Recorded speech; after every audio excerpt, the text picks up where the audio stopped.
تا به گزار کوو او ما به گزاره کوله د خپل ریښې ریښې ګریوان ته مې اسره کوله تا به گزار کوو او ما به گزاره کوله د خپل ریښې ریښې ګریوان ته مې اسره کوله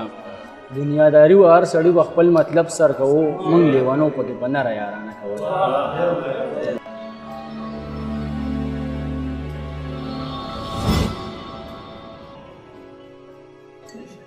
ته د حیا صادر په سر وساته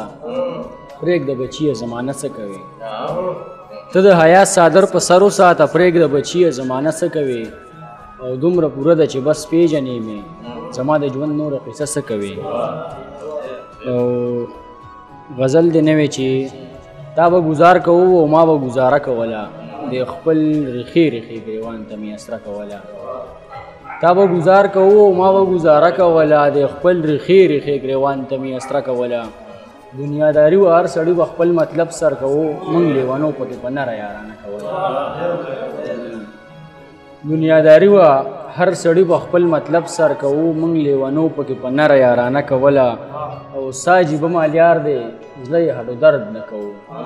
چا د تنکو تنکو زړونو خاتمه کوله چې ستا د شونډو مسکا ورکه نه شي ځکه خو ما همیش د خپلو ارمانونو جنازه کوله او بېننګه یاره په شپږم ګوټ کې ورننوتې ما خو دا ستا په سر په دې کلي کې شپه کوله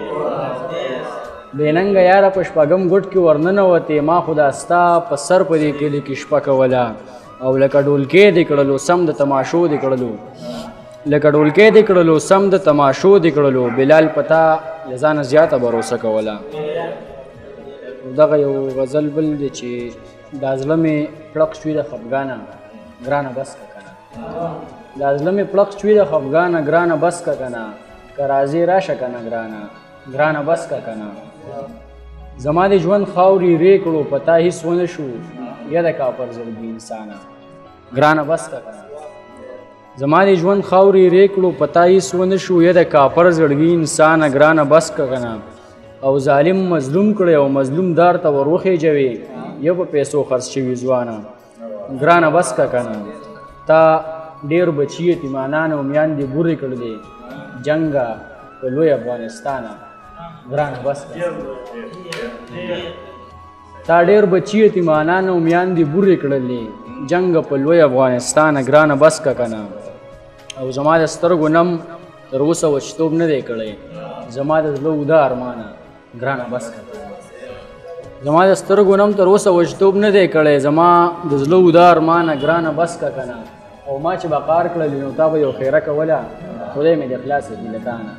ګرانه بس که کنه او وایزه ګوره مستقبل به دې بیخي خراب وي هسې مثال در کوم د ځانه ګرانه بس که کنه ډېره مننه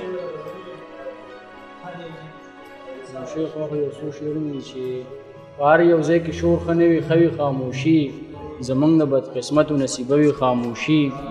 او په کوم وطن چې داسې د وحشت بلا خوره وي نو هلته خو به خامخا میشته وي خاموشي ډېره مننه